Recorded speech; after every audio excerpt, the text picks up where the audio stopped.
Okay, so I intended to rewatch the whole series before watching episode 12, so then I could relive the series, have it fresh in my mind, and not just that, but also see if it cures the disjointedness, dissatisfaction that I've been experiencing for the past while, the past couple episodes, so then I could end the season with the most reflective reaction I can, the one that feels truest and most accurate, that's not affected by the wait for week to week watching.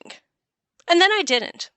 Okay, in my defense, I've been feeling pretty burned out. Work has been crazy on top of schooling and trying to keep up with making a video every week.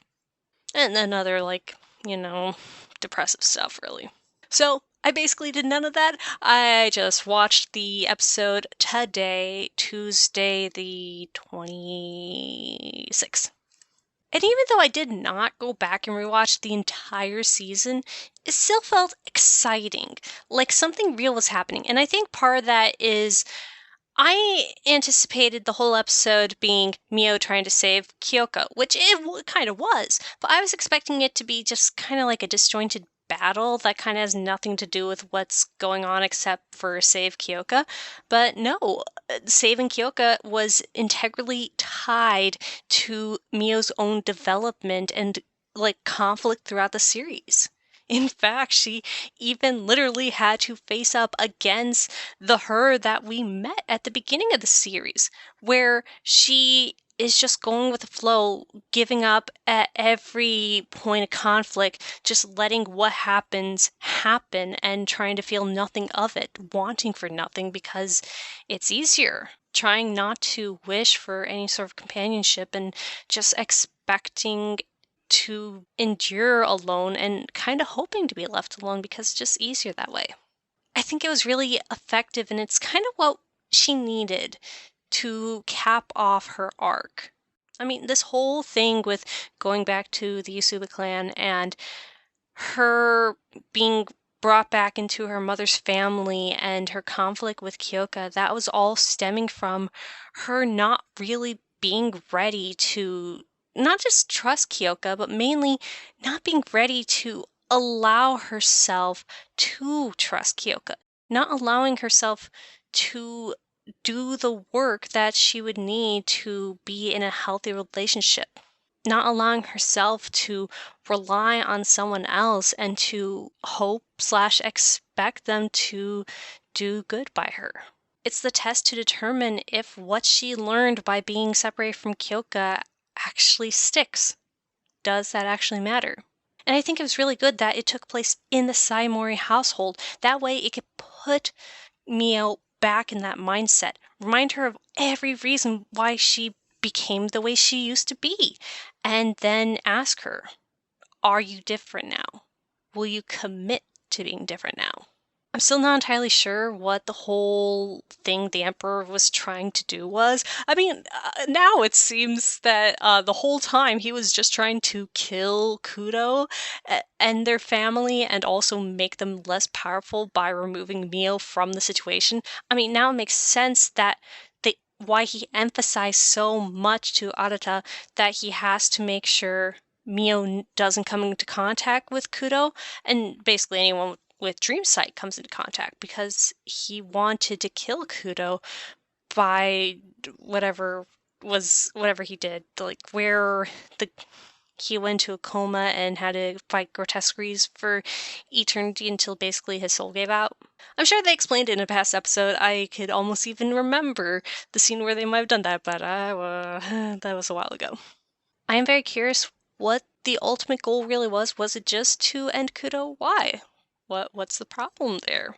I suppose we'll probably find out in season 2, which has been announced, which was another reason why I wanted to give the entire show a watch, because I half expect to continue that show, that season, and follow it like I have been here. If you guys would like, please comment down below or wherever the comments are in your viewer if you would like me to react to season 2 the way I did season 1. I think it was definitely believable that Arata is no longer so attached to Miyo as he has been throughout the season. Like I said in the last one, he has realize that Miyo is not like him and is not tied to her duty as someone in the Usaba household, or Usuba household. I'm going to say that wrong for the rest of my life, I know it. She is her own person, and she's already found her duty, her desire, her place in life. And it's not going to be with him. And she's not going to give him his sense of belonging either. He's going to have to find that himself. He's got to stop waiting for her to do it for him. I hope that they can have a healthier relationship going forward, especially because he is still her family, as is her and his grandpa. It's the part of her family that she never got to have, and that it'd be cool for her to learn to exist with and to build fond memories with. I wonder what's going to happen with season 2. Like, where's the story going to go? There's still some loose threads, like, is the Saimori household going to come back into play at some point? Kaya seemed to have some loose threads that could be woven back in with Miyo again. I don't know, maybe next time we see her, she'll have grown up, like mentally matured, and stop putting all of her self-worth onto just being better than Miyo. I mean, Miyo already blew her out of the water. Kaya just has like a spirit sight and, just seemingly not so important, but still okay special abilities. We don't really know what exactly she has. But Miyo has dream sight, okay? I'm pretty sure she destroyed Kaya in that race now. She was just a late bloomer. I mean, on top of the fact that her mom literally sealed away her abilities. And honestly, for the better, because maybe her family would have treated her better if they would have found out that she indeed had special abilities, but given how willing they were to harm her for seemingly not to have them, I would expect her family to have exploited her just in different ways. Marrying her off immediately, or like to someone who would not care for her. Basically putting all of the expectations and pressure that Kaya had onto her. I don't expect them to have treated her any better. Like, maybe technically physical health wise she would have, not been thin and frail like an underfed servant, but I don't think she would have been that mentally well off either. I do think that her mom ended up ultimately saving Miyo because it took the Saimori's eyes off of her so then she could escape. I feel that she understood that the Saimoris would never appreciate Miyo as a person, and so hopefully by making her seem unattractive to the Saimoris to keep her in their grasp, someone would take her and appreciate her. And that's what happened. I'd like to think that her mom basically had this in mind and had some sort of certainty that this would come of sealing her abilities. I gotta say though, okay, something that is driving me nuts. So we finally get to see a glimpse into the big party that I was so excited for because I like fancy dresses, okay. And what year is this again? It is so confusing because throughout the season, we had Kudo's sister dressing kind of vaguely late 20s, 30s kind of dress, where it's very slimming, like right here at the natural waist, and it's going down to kind of a little bit above her ankles, but like kind of her mid-calf area. Okay, so that's very 30s, and Miyo kind of ended up dressed in something similar. Kudo's sister had not long, but not short hair to here, which seems like the grow out transitioning from the 20s to the 30s. But then in the party, we have people dressing in vaguely Victorian, like 1880s, 1870s, even going into like 1890s to like 1900s, like early 1900s Edwardian looking outfits. Like, what is this? And then Miyo comes in wearing something very modern. I don't know what time period that was supposed to be. That could, I would say, okay, fine, we'll just put that in the 20s, 30s era that the rest of the clothing seems to be in, but all the women in the party, I don't know when they are. It doesn't make sense to me, and I have not studied Japanese fashion history, so maybe there was a healthy mix to it. Maybe. but as someone who knows something about, like, European American fashion history, it makes no sense to me. I don't get it. I was afraid of going into this episode and then coming out with nothing to say, like, oh yeah, it was fine. Like, yay, Kuro and Miyo are reaffirming their love and they're gonna be together happily ever after. They're going to get married. Oh boy, I can't wait for season 2. No, I am enraged and I don't understand. When does this damn show take place? And why is the fashion all over the place? Look, okay, the show doesn't have to be perfect in its fashion history, but that doesn't mean I'm not gonna call them out for it.